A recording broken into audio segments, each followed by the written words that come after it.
Bueno, hola, ¿qué tal? ¿Cómo andan? Pesadilla llegó. No me voy a presentar porque ya me conocen. Algunos me vienen padeciendo desde el FOBA, así que, bueno, lo de ustedes creo que, aparte de las tantas horas que comparten con los docentes de sus básicas de los talleres, debo ser como la figurita repetida. Y lamento si están en total en desacuerdo con los modos de posicionarme y con los modos de trabajar las asignaturas, porque debe ser un sufrimiento. Yo me pongo en el lugar de ustedes y digo, ay, pobres. Bueno, esta materia a mí me encanta, les voy a decir así de lleno. Primero porque ustedes ya han hecho un recorrido súper rico, porque acá trabajamos en una reflexión de ida y vuelta permanente, y porque están pensando, están elaborando su trabajo final, ¿no? Entonces es como que se vuelven como muy pragmáticos y están en permanente exigencia, ¿no? Por este apuro de querer recibirse, de querer terminar, y no solamente, por un lado es como que, no sé si uno lo que ve es como que querés terminar, pero te agarra el miedo a lo desconocido, a esa, bueno, me voy de la escuela, ya está, cierro un ciclo, pero empiezo un ciclo nuevo. Y necesito herramientas, necesito llevarme una caja de herramientas, porque es como que agarro el auto, es decir, me voy con un auto, pero en el auto tengo que llevarme la rueda de auxilio, el cricket y todo lo que se necesita para emprender ese viaje, ¿no? Entonces, es el momento de la carrera de ustedes. Agradezco poder estar en este año. Y por el otro lado, la temática de esta asignatura es una temática sumamente cambiante, porque es pensar el arte, la visualidad, los regímenes de visualidad en nuestra contemporaneidad, en nuestro día a día, ¿no? Poner en tensión eso que parecía como muy prolijito, que es el arte. Se vincula teoría del arte 2 con, obviamente, la correlativa, que es teoría del arte 1. Ustedes en teoría del arte 1 es una materia extensa, porque ven, desde la antigüedad hasta la modernidad, ¿no? Es decir, pasan rapidísimo. No se angustien, porque vamos a hacer una revisión de ello. Al menos otros años lo han solicitado. Ustedes saben que yo soy muy maestrita de líneas de tiempo y demás. Recuperen sus líneas de tiempo. Ubicarse en tiempo y espacio es una de las cosas que más nos cuesta en la contemporaneidad y que más le cuesta. Yo vengo de la historia, así que es como que la amo, esa ubicación espacio-temporal, pero dada esta sociedad hipermediatizada, la ubicación espacio-temporal ha entrado en crisis, dada esta simultaneidad. ¿Cómo vamos a cursar teoría del arte 2? La vamos a cursar virtual, al menos durante este primer cuatrimestre. Ustedes saben que se ha priorizado con muy buen tino, dada la carencia y la escasez de auxiliares y de personal, que no sea el personal que está dando clases, que disponemos en la escuela, de espacios, de un montón de dificultades que tenemos. Entonces se ha priorizado obviamente los talleres, ¿no? Que fueron lo más complicado que hubo para el año pasado. Distinto al año pasado, tenemos algunos aprendizajes, entonces todos sabemos que no nos podemos colgar. Y el otro gran aprendizaje que hemos tenido, creo, es para la virtualidad requerimos una gran autonomía, es decir, no colgarme. Depende, aquí sí, más de un 50%, yo digo casi un 80%, de que yo tenga una autodisciplina, en el sentido de sentarme a trabajar, sentarme a leer. Y más aún nosotros la vamos a proponer a esta asignatura, que es como nos habían solicitado el año pasado, desde la asincronía. ¿Por qué? Porque no todos, todas y todes disponen de conectividad. Algunos se conectan por datos, lo cual sale una fortuna. Otros, incluso, ¿qué nos pasa? Que hay horas en las que la conectividad es malísima, de acuerdo al barrio, de acuerdo a la ciudad en donde estemos. En las casas en donde por ahí hay niños, obviamente, y esos niños tienen que conectarse y se coincide, muchas que tienen hijos iban a la escuela y los chicos iban a la escuela de arte, mientras cursaban, sus hijos iban a la escuela presencial.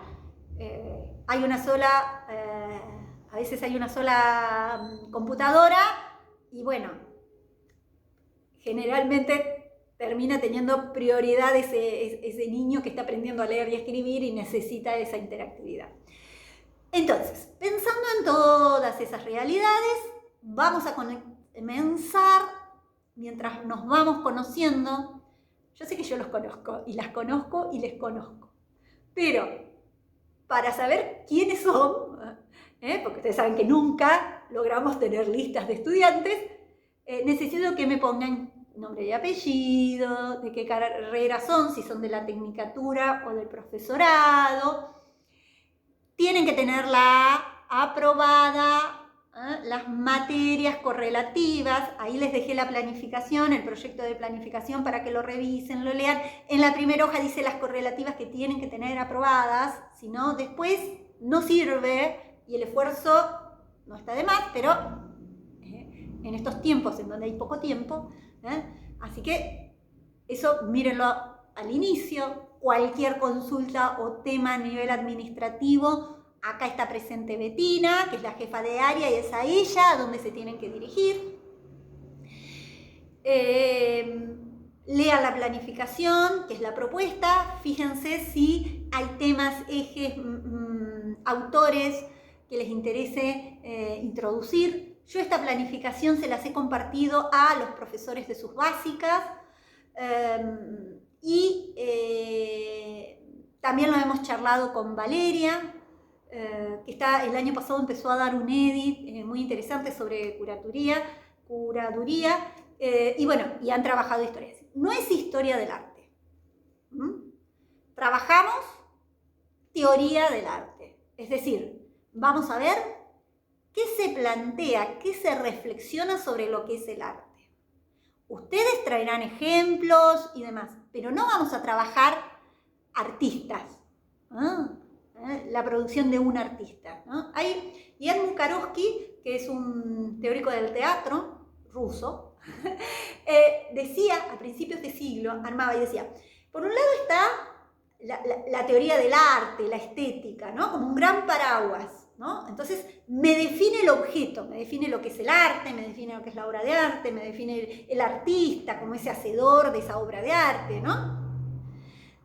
Debajo y dentro de ese paraguas, ahí estamos nosotros, dentro de ese paraguas está la historia del arte, ¿no? Entonces dice, bueno, en el barroco se decía que un objeto, para ser objeto artístico, tenía que tener ciertas características y en ese sentido era bello, ¿no? Entonces ese objeto era introducido y era cuidado y era guardado dentro de ese periodo. Entonces la historia analiza en función de esos criterios de valoración y de la concepción de lo que es el arte, la historia va observando prácticas específicas y arma estas grandes clasificaciones: Renacimiento, Barroco, Neoclasicismo, Romanticismo, vanguardias, y acá se nos empieza a armar el matete porque empezamos a ver arte conceptual, surrealismo, neodada, ¿no? Es decir, fíjense la disparidad y la complejidad del arte del siglo XX. Y más chiquitito está la crítica del arte. ¿Qué dice la crítica del arte? Hace crítica de una obra en particular. Entonces, nosotros que vamos a estar en este paraguas, ¿no?, les va a venir bien a ustedes para, cuando están en el taller de grabado, porque sí me consta, o en pintura, o en escultura, y la profesora les trae o les menciona, dice, ay, pero vos en esta obra tenés influencias de fulano, está haciendo una crítica, en el sentido, ¿no?, en el sentido de lectura, el sentido que se le da desde el siglo XX al concepto de crítica del arte, de crítica, no es la crítica que está de es bueno o malo, sino de lectura en donde se hace una lectura intertextual, ¿no?, en donde dice, ah, mirá, tenés ciertas herramientas o ciertas líneas que te vinculan a tal artista y a tal otro y a tal otro, ¿no? Ese análisis de obra que se hace cuando, yo sé que trabajan en los talleres, me consta, eso está, y ustedes van y buscan ese artista y analizan obras, y eso les abre camino, no porque lo van a copiar, sino porque eso permite que ustedes tengan más libertad a la hora de hacer. ¿Está claro? Bueno. Entonces, vamos a trabajar ello. Lo dividí en módulos, ciertos ejes que son contenidos mínimos de la asignatura que sí o sí los tenemos que ver, y otros que yo les fui agregando. Algunos temas que por ahí, por ejemplo, autores que pidieron que trabajaran para pensar, qué sé yo, en la estética de los 90, yo proponía trabajar a Bourriat en su concepto de estética relacional y postproducción, pero proponía Javier, me proponía, bueno, a mí me sirve más que trabaje en la daga. Bueno, yo no tengo problema. La daga lo cita Bourriat, así que estamos, ambos autores trabajan reflexionan sobre el arte de hace 3 décadas, de los 90, ¿no? Es decir, los ejemplos, millones, y ustedes seguro que van a tener más cercanía con los ejemplos. Nosotros vamos a trabajar en ese marco.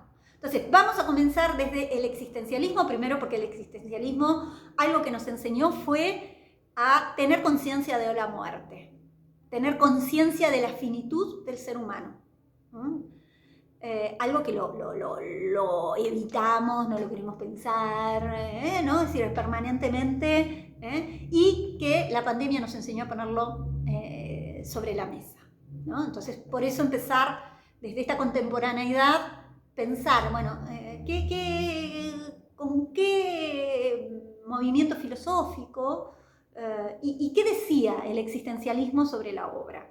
Y nos vamos a ir antes de que se termine de consolidar estas obras ligadas al existencialismo, nos vamos a ir a pensar en la imaginación, lo imaginario, que es un concepto del que habla Sartre en una de las primeras obras, y el otro gran eje va a ser Heidegger. Luego, en el módulo 2, vamos a trabajar esta idea de, nos vamos a ir a Hegel. Ustedes saben que se inicia la edad contemporánea a partir de Hegel. Hegel funciona como una gran bisagra y nos permite tener herramientas para pensar el arte del romanticismo. Entonces, vamos a trabajar en esta idea de muerte del arte que planteaba Hegel, y esta idea de superación, y esta teorización de fin del arte, y luego la tensión y la discusión frente a ese dominio del positivismo en el siglo XIX, la puesta en tensión de Federico Nietzsche, ¿no? Y quizás leerlo, esa concepción de lo apolíneo y lo dionisíaco, esta idea de que el arte salva, en esa sociedad, ese nuevo modo de comprender la sociedad de la Grecia antigua, ¿no? De esa Atenas clásica vista por Winckelmann como el momento de ese momento clásico. Bueno, hay otra mirada que es la que propone Nietzsche, y luego ya armar esta crisis de la modernidad, esta crisis moderno-posmoderno. Vamos a leer un autor contemporáneo que es Arthur Danto. En el módulo 3 nos vamos a introducir a este giro decolonial, las estéticas decolonizadoras y cómo la transmodernidad, la posmodernidad, los movimientos feministas, el movimiento queer, los distintos movimientos que nos permitieron deconstruir estos modos de pensar. Entonces, entrar a estos estudios de género, los estudios visuales, les sumo esta idea de la colonización del ver. Hay un texto que lo voy a compartir, que es de Joaquín Barrientos, que es bellísimo y muy interesante. Y luego, dentro de este posicionamiento de las visualidades, de cómo se constituyen las visualidades, nos vamos a ir a la concepción del arte y el poder, y entonces vamos a recuperar a Benjamin, que no sé si, creo que lo trabajan, pero lo vamos a leer, y esta concepción del aura, del valor cultural y el valor exhibitivo que ha entrado y se ha recuperado. Vamos a ver cómo lo repensamos en la vivencia que tuvimos el año pasado. Luego Barthes, Pareyson, Eco, autores clásicos ya del siglo XX, y la estética de Rancière y el impulso archivístico. No hablo más porque me quedo muy largo y no sé si se va a subir. Nos vemos.